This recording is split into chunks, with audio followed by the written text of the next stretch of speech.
Hello, assalamu alaikum, good morning, khushamdeed, ji ayanu, goedemorgen. Pakhairagale, ni hao, tuna shumme, washmale, ohio guzaimas, guten morgen, hola, bonjour, privyet, kaifa hal, hale shuma chatore, ahlan wa sahlan, marhaba, buna, mucho, gracias, suavia, bhalli kare aaya.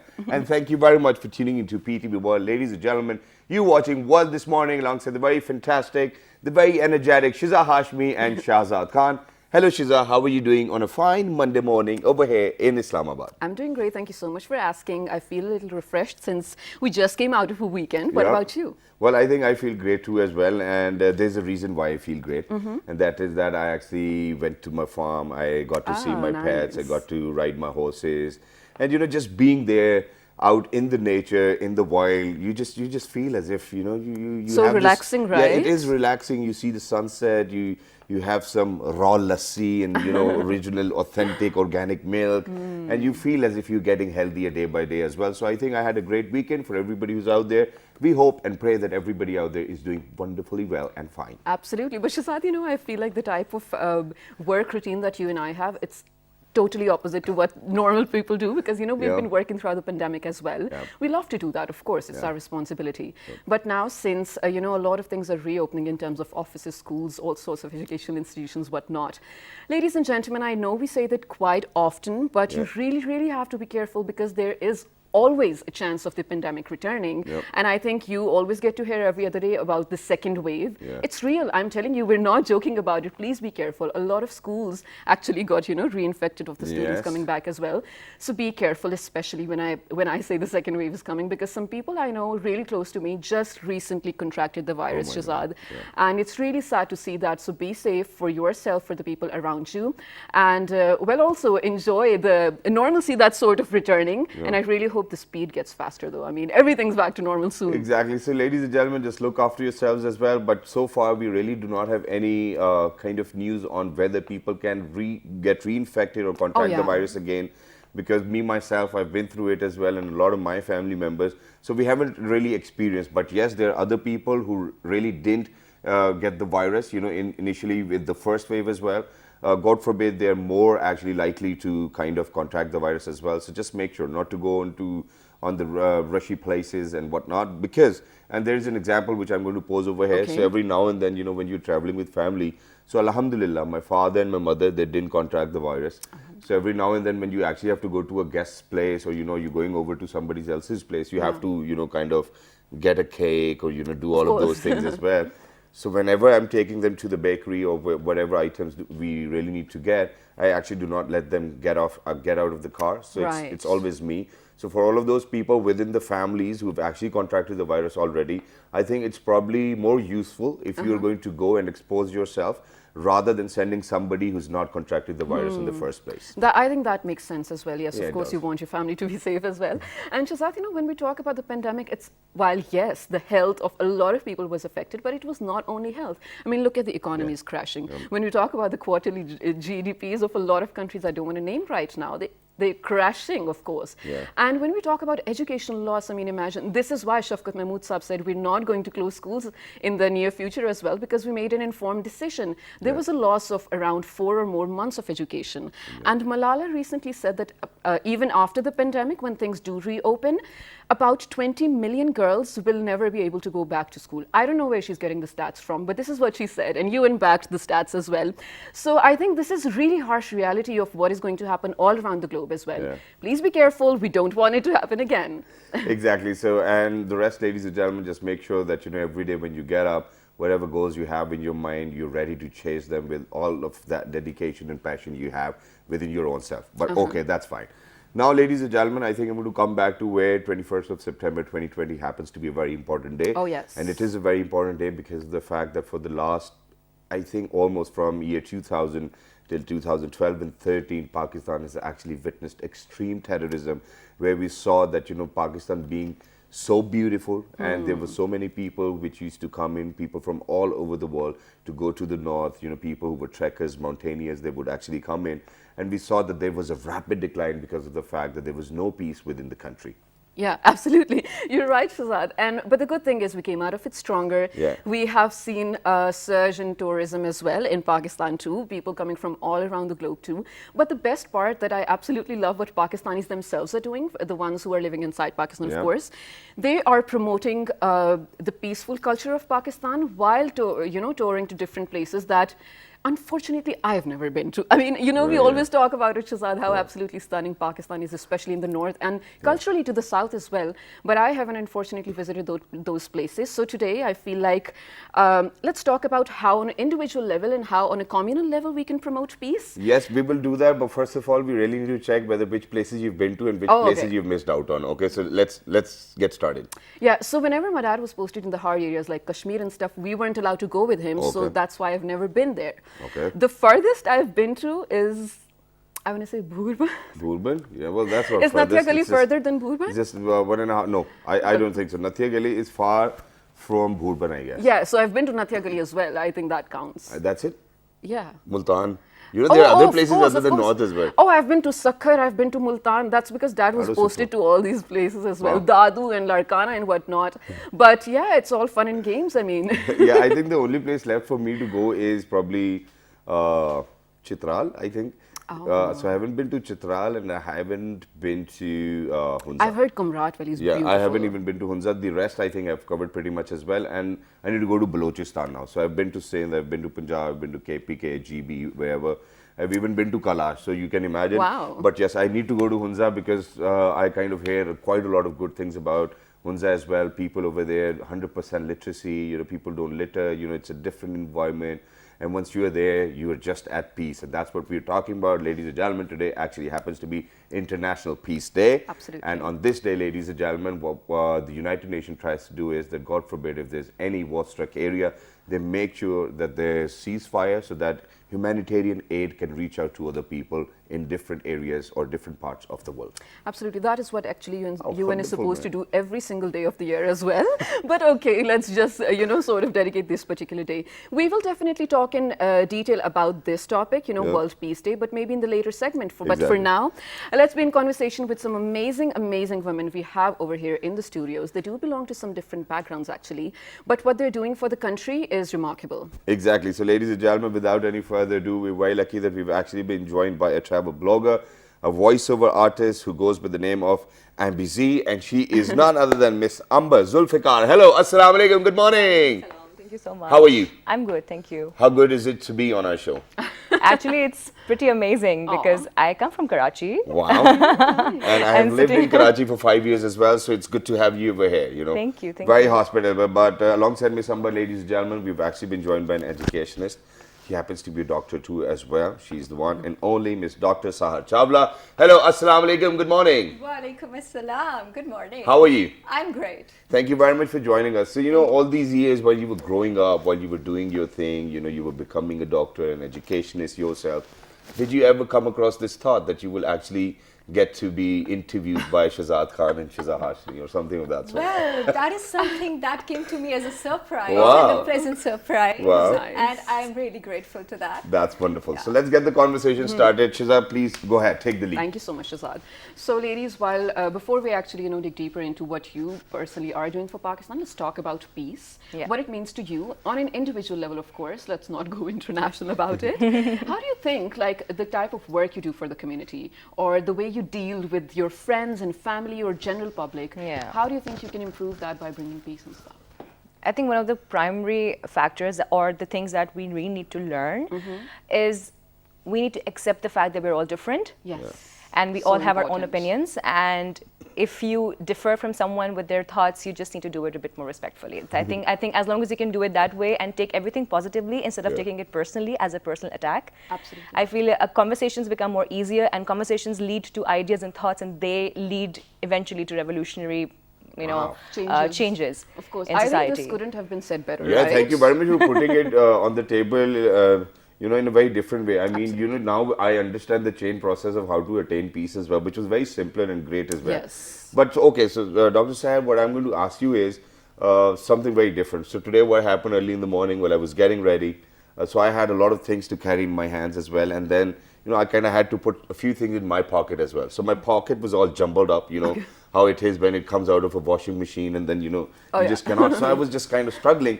And I was like, what's wrong with me, Why can't I just get it right? Did your clothes shrink or something? Yeah, and then all of a sudden I was like, hey, Shazad, you know what? That's not how you want to start your day. So probably take a deep breath, take your time and it will be sorted. And that's how it is. So at times what we do is that we jump onto conclusions, which actually makes sure that there's no peace left within the conversation or an argument as well. How do you think anybody who's out there can actually have peace within their own selves and then make sure that that's how they vibe it to other people? Yeah, basically, so what I believe is, I would like to second Amber in a way, but I would like to put it forward in a slightly different pattern. Peace is not actually a trait. I think it is an execution of multiple traits. So the coexistence of all those traits, they manifest themselves as peace. So one of the most remarkable trait has to be increased tolerance and increased threshold towards difference of opinions. And when you have increased threshold towards difference of opinions, of course you develop peace. Basically, how do you literally define peace? As they say, that peace is the coexistence of multiple things with equal access to opportunities, regardless of their socioeconomic backgrounds, their ethnicities, etc., whatsoever.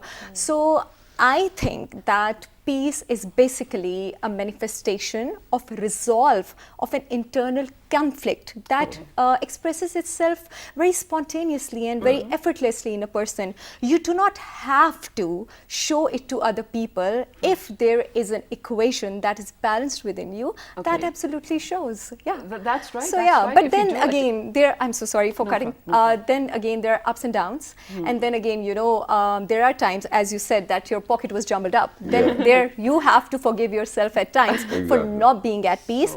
But for the majority of the part, you have to keep your calm, you have to keep your cool. Yeah, that is, you've said it wonderfully, and I will partially agree to it, and it's because of the fact that the equation which you're talking about is not usually at an equilibrium. Now that's where people struggle. Yeah, that's where we come across problems as well. And these days, what I've seen and what I've witnessed for myself as well is that people are actually waiting for another person to be there so that they can, as soon as possible, throw their garbage onto them. And this is because everybody's is actually carrying a baggage. I think a person who's at peace will carry his or her own baggage rather than putting it onto somebody else. Oh, you did that. No, come on, we don't do that. But I think it's the easiest thing ever to put the blame on someone. Yeah. Right? Yeah. So I think a lot of people tend to do that. But yes, you're absolutely right. I love the note that you're on right now. But I want to move on to Amber over here, if you don't mind. Yeah. So Amber, from what we understand, you had a proper full-time job and a proper career path as well, to which just one day you wake up and think, this is not what I want anymore, right? And then you're a traveler, and then you're doing part-time things. So first of all, what made you make that decision? It's not really easy for people to realize that. And then the change, is it nice? Of course. I mean, I don't think I want to go back to my 9-to-5 cycle at all. Nice. But it's that, you see, there's one thing that freedom, it may be a very commonly used term, but I think it's one thing that has absolutely no price to it. I mean, there's no price tag to it. And I think the whole idea that you are the sole master of your own actions and your own decisions, that in itself is so powerful, actually. You don't have to, say yes to everything that you don't want to do. You don't have to, I mean, you just, do and live life as you feel like. Because it's so short, you don't know what's going to happen tomorrow. So the best way to actually go about it is to stop actually being, or not, I don't want to use the word slave, but keep on doing someone else's ideas or to actually fulfill what they want from you, rather do what you want for yourself. All right. So from what I understand, and I totally agree with you, there's a set pattern for everyone who comes in the world. Like you said, there's a 9-to-5 right after you become an adult. Right before that, there's all-time study, and you have to, comply to what the family wants you to do, what the society wants you to do. So sometimes you really have to learn in a peaceful way again on how to say no to what you don't want to do and what to choose to take further in your life. And that's what you did. That's amazing. And I really hope a lot of people learn from that, because it's not something, it's easier said than done, Shazad. Okay, I follow your point, and I think that you're actually making sense over here. Okay. But that's not the kind of brought up There's a you've but, got. okay. Yeah, but that's not the kind of a brought up you've got, because every now and then when I was probably a kid, I'm sorry but I'm going to let everybody know as well. Okay. And there was something which I wanted to do, and my parents didn't approve of it. What happened? I was beaten. I was beaten with a sleeper. I was beaten with a viper. I was beaten with punches and kicks too. But yeah, a part of me actually admits that, I think that I needed that at that point of time. Because the kind of things I wanted to do were very different from what other kids would have loved to do as well. But when you are born and nurtured in such an environment, and majority of the people of my age, ladies and gentlemen, they went through the same as well. So, you always get a little dicey while you're about to decide whether I should do it or not. So the first thought which come across your head is whether my father is going to approve of it or whether my mother is going to approve of it. And to have a direction in your life, I think thinking this, that whether your father or mother will approve of it is something nice, and it will actually stop you from doing what what is really not considered a good deed, probably within our own system as well. But for somebody who's actually brought up in such a condition, how do you think that they will come down to a point where they think, okay, this is what I want to do, even if I'm a rebel, I will just do it. And destroy the peace of the house for your own peace. Again, I would come back to communication. So fortunately, I was brought up in an environment where my parents, they actually promoted to have open conversations with them, because I'm the only child. So it's them and me, that's it. So it's the three of us in one single world. It's either me or other me, so they have no other choice. But then again, I think without their support, nothing obviously would have been possible, of course. But the one thing that I really want to add to the previous point that you were asking was, you see, mankind was not supposed to be kept in one place, right? Not confined, We were always supposed to flow around and explore and learn and progress and shift and change. So for that to happen, I think you really need to sit down with yourself, talk to and connect with your roots, which is about, obviously, finding out the true purpose of life, which is not exactly just making money 9 to 5 and being and living the materialistic life and all of that. So my parents actually, they really supported me. But the only concern my only concern was actually the financial bit, very frankly speaking, not the permission bit, because I knew that they would support whatever decision I take. They have never stopped me from studying whatever I felt like or whatsoever, but except for the fact that they were a bit concerned about how will I take care of my financials. But for that matter, so I started doing my freelance gigs actually, which is really working well. So yeah. What did you just say? Freelance gigs? Yeah. Yes, so do you sing, perform, something of that sort? Well, freelance gigs are like social stints, media like social media management and consultancy, Yeah. voiceover artists, those kinds of things. So yeah. Well, for people who have it otherwise in their homes, like it's not that easy to maybe communicate. So I think it's really important to first of all find a common ground of understanding. Absolutely. And also accept the fact that whatever is going to happen, you accept it. Okay. Yeah. It's okay. You can struggle for some time, but that at one point in time, you need to also let it go. Because when you struggle too much to get something, sometimes it starts running away from you. Oh yeah, that's so true. What happens is you try for some things to happen, you give all your best, but then you have to leave the rest. And then you have to understand that some things may take shape, maybe not now, maybe later. Right? Absolutely. So you There's have a right to give time for things, everything. exactly, Right? exactly. I think, Amber, you did put sense into everything that you spoke about. But I'm going to pick up one thing. You spoke about communication. And I think that's so important, especially since we live in a collectivistic society.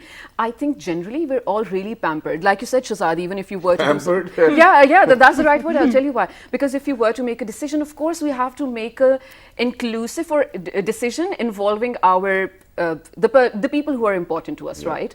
So in a way, our society is very different than how societies are otherwise. Exactly. So Dr. Seher, you being in a capacity of an educationist, every other day you have the opportunity to shape so many minds, so many young minds, and so impressionable ones. How do you make sure that you are first of all approachable to them, so they can communicate openly with you? And do you think it's such a big responsibility actually to shape someone's mind? So they say that most extraordinary people in the world, they don't have a career, they have a mission. True. I kind of, I firmly believe, I would like to, quote this, I firmly believe that Allah Ta'ala has put different essence, different batteries in all of us. Something that lights me up might not light you up. And likewise. So some people work in a way that follows a certain pattern, and some people, they're wild spirits. What works for someone is excellent, and that person is supposed to follow their essence. So basically, how to become approachable or how to become accessible to students, especially people who are at least a decade younger than you, for that, you need to understand their personas, you need to understand their personalities. And I always say that a person who is excellent in communication is the person who is not the same with everyone. You are supposed to change, to accommodate. This is not hypocrisy. This is not even diplomacy. These are communication skills. And I practice what I preach. I say this to my students everywhere, that if you cannot accommodate accordingly, in accordance with the person who is sitting in front of you, you have failed at life. Because communication is the first step towards, you know, anything, any professional, social, personal success or achievement in life. So for the first 4 or 5 seconds, you have to be good in communication. You have to grab the kind of personality the other person possesses, and then accordingly you have to change. For example, you might be in conversation with an introvert, you might be in conversation with an extrovert. For an extrovert like me, you know, I might get frustrated if I get in conversation with an introvert. So yeah, I have to develop that threshold, I have to develop that patience to become accessible or approachable for someone who considers me to be their mentor. And that is why we are there for. The term educationist, it just does not encompass, you know, teaching someone or imparting the knowledge that you know. It is absorbance and emittance. So for that you need to have a lot of patience, and that is something you learn with time. That's wonderful, but I think that we're actually missing out on a point over here, because having a conversation, whether with an introvert, a pessimist or an optimist, you know, it's a very different ball game as well. But what we're missing out on, and what I think is an essential to have peace within your own self as well, and amongst people within the family, is to listen. And I think that's what we are missing out on generally as a nation, because nobody loves to listen. Abbu main ye, oh nahi yaar, tu manta hi nahi baat. Samajh rahe? You know, so nobody likes to listen. Whatever your problems are, as soon as, you know, I finish my question, you're ready to answer.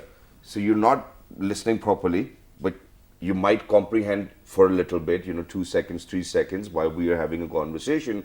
But us Pakistanis, we do not have a habit of listening. And I think which is why we have a lot of problems back in 2017 and 18. I've been saying it on television as well, that just because of not listening, we have so many people, so many problems, mental illnesses, you know, emerging within our own society as well. How do you think that we make people to kind of, you know, listen to people with a big heart, open ears, and then kind of have a conversation which is going to kind of comprehend all of their problems, and then they kind of reflect on it and then have a better life?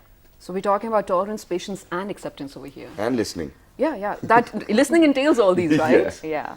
Because see, unfortunately, our conversations are mostly monologue, right? We don't consider it a dialogue. We just say, okay, it's a one-sided conversation. But isn't it sad because people want to be heard as well, right? Yes. But I think they want to speak more than actually, they want to speak more than that. So I really feel over here, it's to each his own concept. I think that has led us to lead very selfish lives, I believe, and which is why it's only me and my life, me and my problems, my situation, my issues, right? We need to have a collective approach towards community building, I feel, because that's kind of lacking, especially when it comes to living in Karachi. That's where I'm from, actually. So you see, everyone's so busy dealing with their lives and their concerns. I feel we stop figuring out that what could be wrong with the person sitting next to you, right? True. So for that to happen, the first thing is you have to start feeling for them. And for that to happen, you need to have some community development activities where you work together with the communities, where you do charitable work and more philanthropic work. So that, because that enables you to feel for the other person. And when you start listening or looking at other people's problems, you realize that yours are probably not even as big as them. That's true. As big as theirs, right? So I think that's one thing that's really lacking. To step out of yourself, to step out of just you and your concerns and start looking around of what's going on around you, actually. While you're 100% correct, Amber, I think it's sort of a struggle for generally people to get past themselves. You know what I mean? So how do you think, Dr. Seher, we can inculcate that civic sense or that sense of connectivity among the community members that, okay, this is not about me. If we need to move forward, this is a social mobilization of community.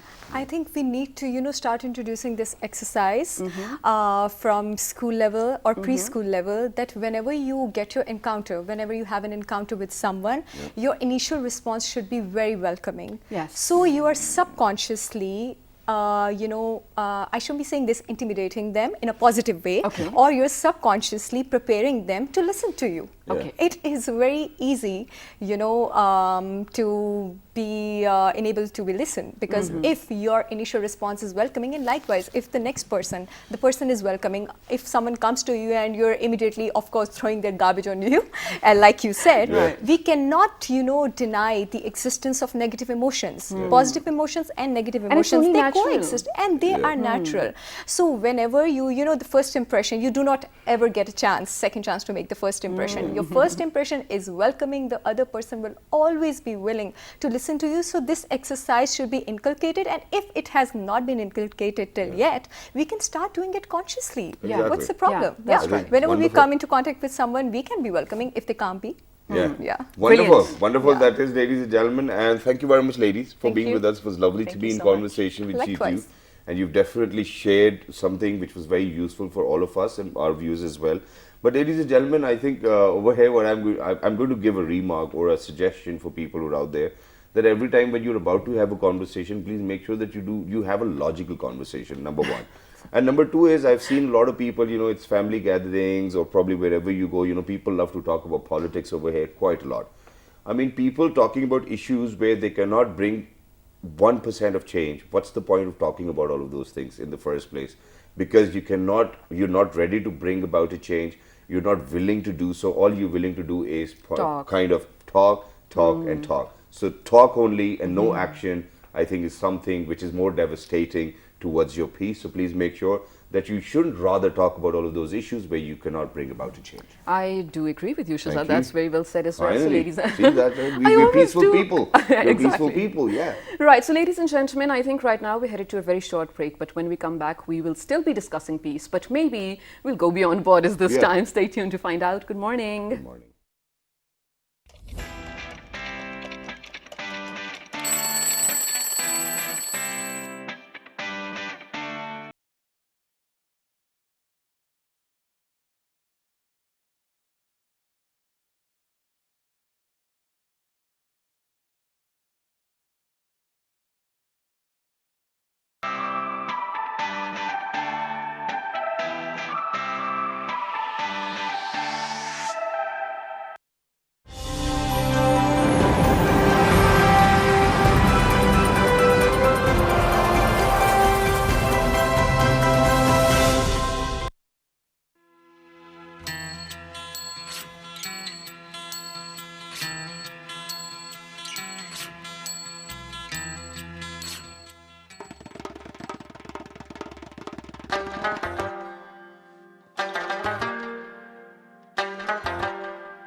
The ancient city of Taxila is the heart of stonework in Pakistan.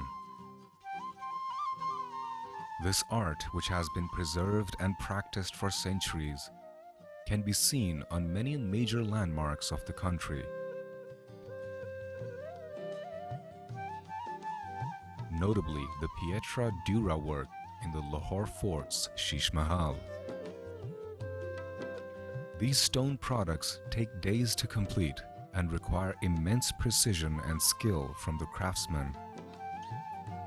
The final products are perfect for souvenirs, gifts and decoration pieces, each depicting the richness of Pakistani culture at its best.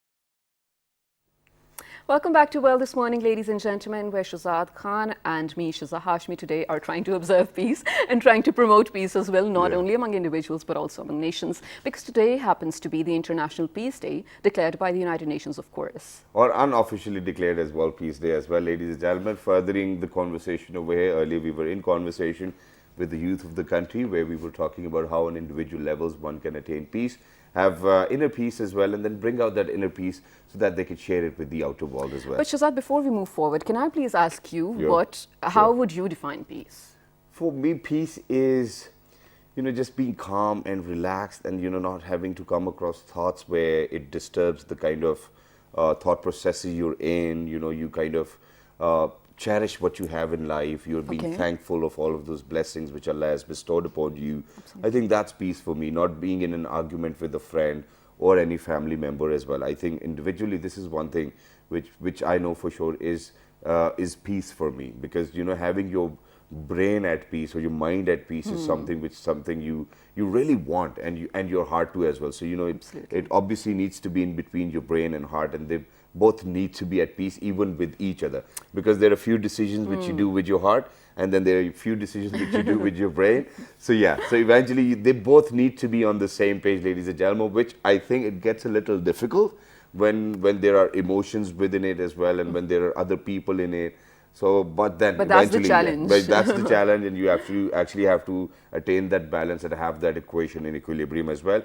But now, ladies and gentlemen, moving on to how literature plays a very important role in attaining world peace, I think is something which we'll be talking about. We're very lucky that we've actually been joined by somebody who happens to be a translator and educationalist as well, a writer, and he's actually going to let us know that how literature will play a very pivotal role, or how literature has played a role in making sure that world peace is being attained as well. Absolutely. So, ladies and gentlemen, to open up our eyes to another level of how peace can be attained amongst nations, ladies and gentlemen, we're very lucky that we've actually been joined by Colonel Retired Mr. Naeem Ashraf Saab. Hello, sir. Assalamu alaikum. Good morning. Walaikum assalam. Good morning, Shazad. Sir, thank you very much for joining us. It's wonderful to have you on this day. Thank you very much.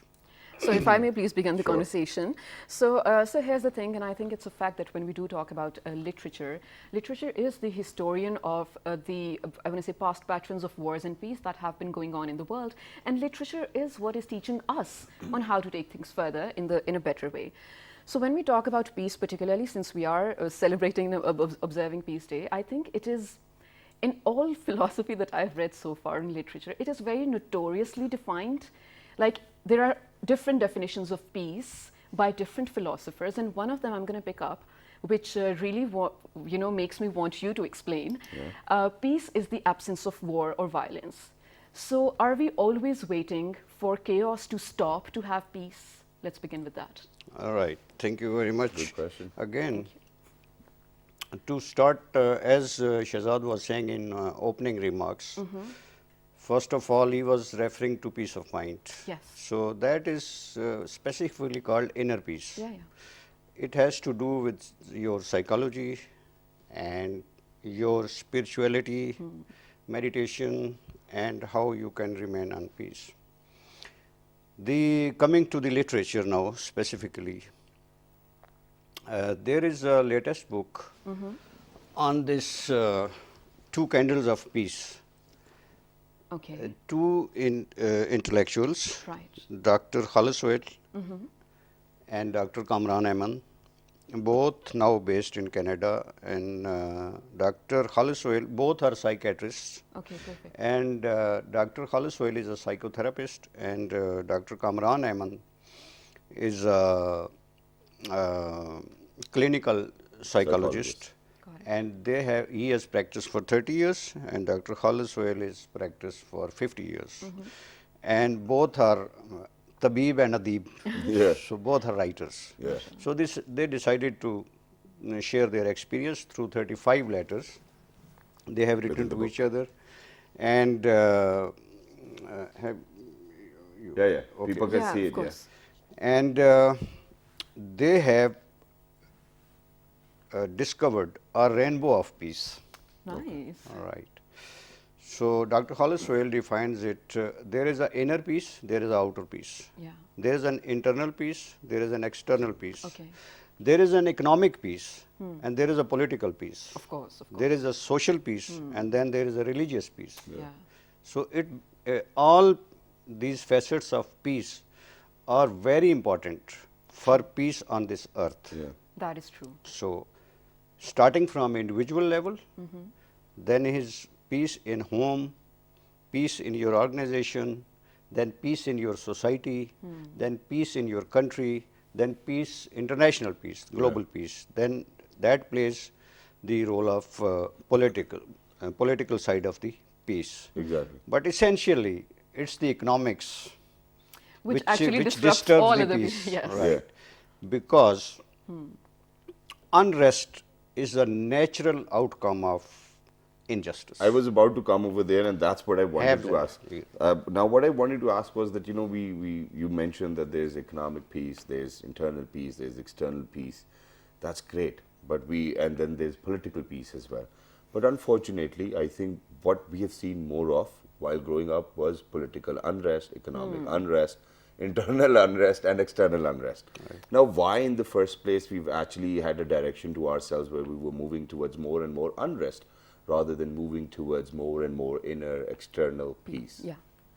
Right. I think everything revolves around the economic activity. I agree with you. Because a person, he is living in the hut, his child sleeps hungry, Yeah. and he has no proper education arrangement. He is a laborer, and across the road there is a palace, and the people are enjoying their life with all the perks and privileges and comforts. Yeah. So first thing which comes into his mind is that what is my fault? Why government is not providing me the education, the basic necessities, It's not justified. the health care, the job. When it is intensified, it leads to violence. That is true. And when he loses hope, he also loses self-respect and dignity. So he is now ready to be violent and destroy the system which could not provide him well. Or That's what is in a society and at individual level. Okay. When we move out of this, then it leads to, if we talk of social justice, then I will quote you the example of 1955 to 1968 civil rights movement in USA. Okay. It was led by Martin Luther King Jr. And it started with an incident because there was a rule and SOP that if a white person rides on the bus, he has to be given seat, and if black person is sitting on the seat, he should vacate the seat. Yeah, yeah, yeah. okay. So there was a black lady whose name was Rosa Parks, Okay. and she was asked by a young white man to get up. She said, "No, I will not." And then she was forced to vacate the seat. Okay. And then a bus boycott started, and that movement intensified into civil rights movement Yes. by Martin Luther King. Yeah.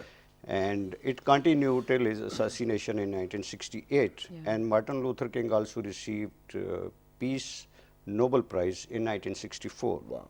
So that was a fight for social peace. Right, right. So, And- sir, from what you're talking, sorry, please add Right. on to what you're talking, in Right. fact. This particular incident is a perfect example of identity conflict generated, I want to say state-sponsored identity conflict. Right. Now, when you're living in such a major superpower country where you want to make everything great, and then the state promotes such kind of culture, where are you headed as a nation, I want to say? Yeah. In terms of attaining peace. Because we still see white supremacy over there as well, and in different countries, yes, there's biasness as well, there's discrimination on different grounds, may it be ethnic, may it be, you know, so there's so many problems which a nation induces into its own people, and then come up and say, hey, you know, we want peace. So it's not going to happen when the leadership is not going to be on that page where we stop discriminating and be biased. Yeah, Right. so in terms of Pakistan, while there is, yes, identity conflict, but there's also major economic disparity, the one that you were talking about initially, which eventually leads to not peace, a chaos in the country. And thank you very much for using the word disparity, because it well explains it as well. Right. Yeah, so go on. How can we fix that kind of? So there are three answers to this. One is that while countries ensure justice within, Yeah. they do not apply it without. Okay. When it comes to Guantanamo Bay, when it comes to Afghanistan, Yeah. when it comes to Iran, Iraq, Yes. so there is a brutal killing of people. Yes. You know, when it comes to Hiroshima and Nagasaki, where millions of people were handicapped and they were Ripped off their innocent life, people yes. are Yeah. ripped off their life, including the children. Definitely.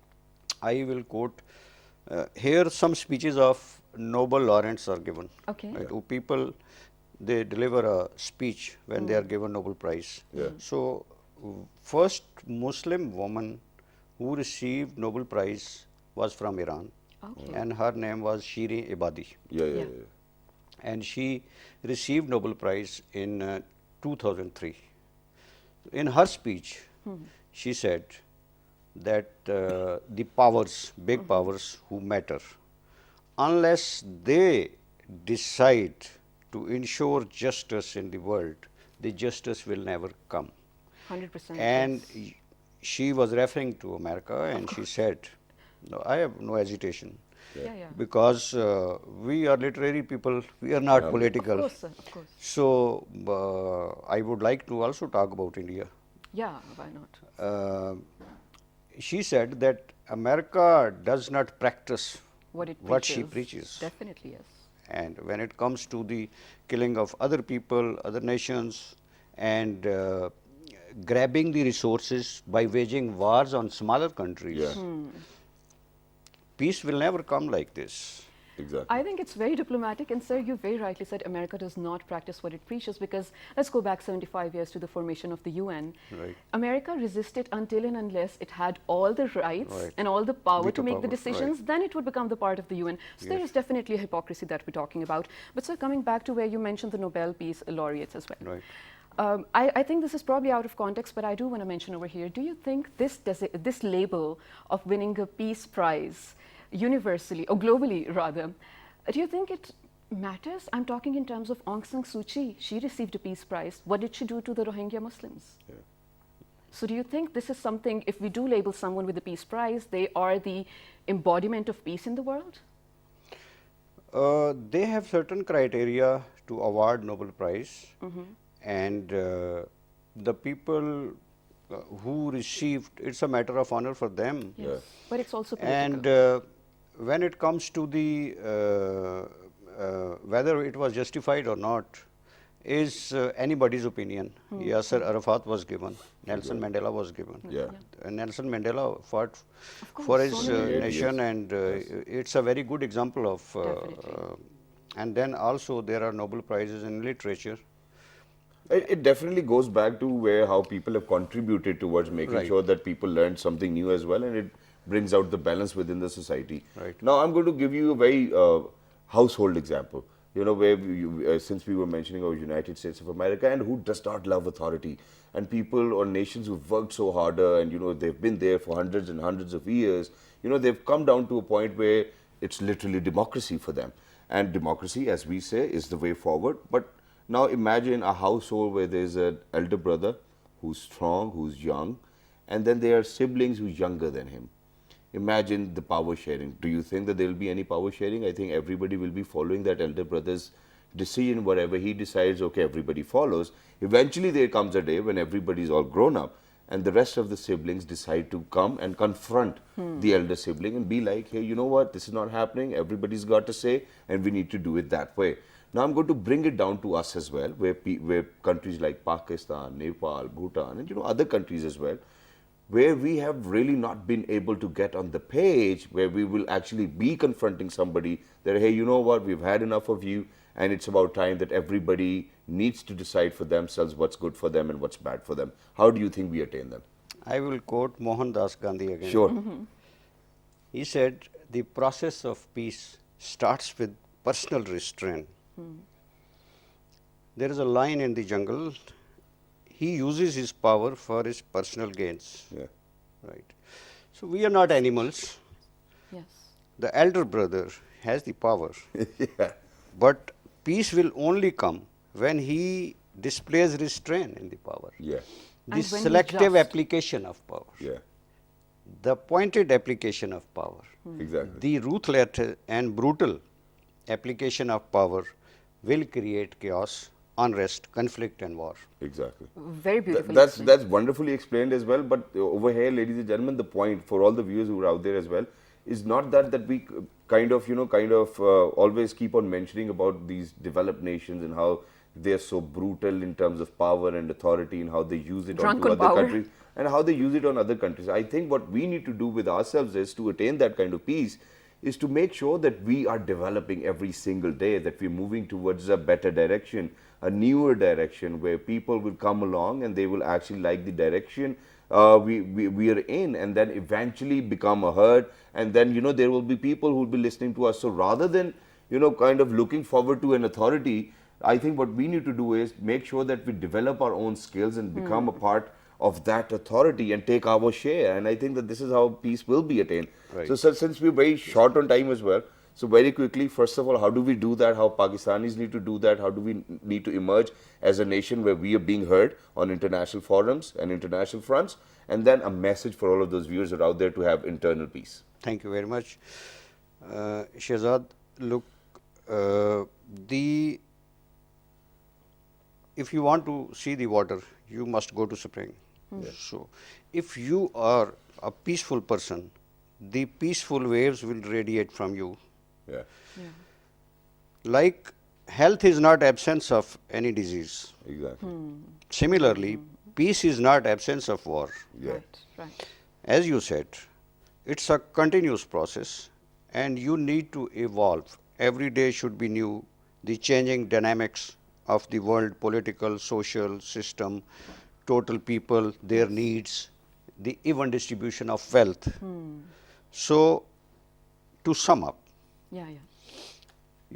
there are people in communities and in societies and countries who are peace conscious. Yeah. And there are others who are conflict conscious. They want to remain committed in the conflict, chaos, and this is their psyche. Right. Yeah. So what is, to sum up, what is the conclusion of this book and of mine as well? Yeah. You need to identify those factors which promote peace on this earth and promote them, encourage them, support them.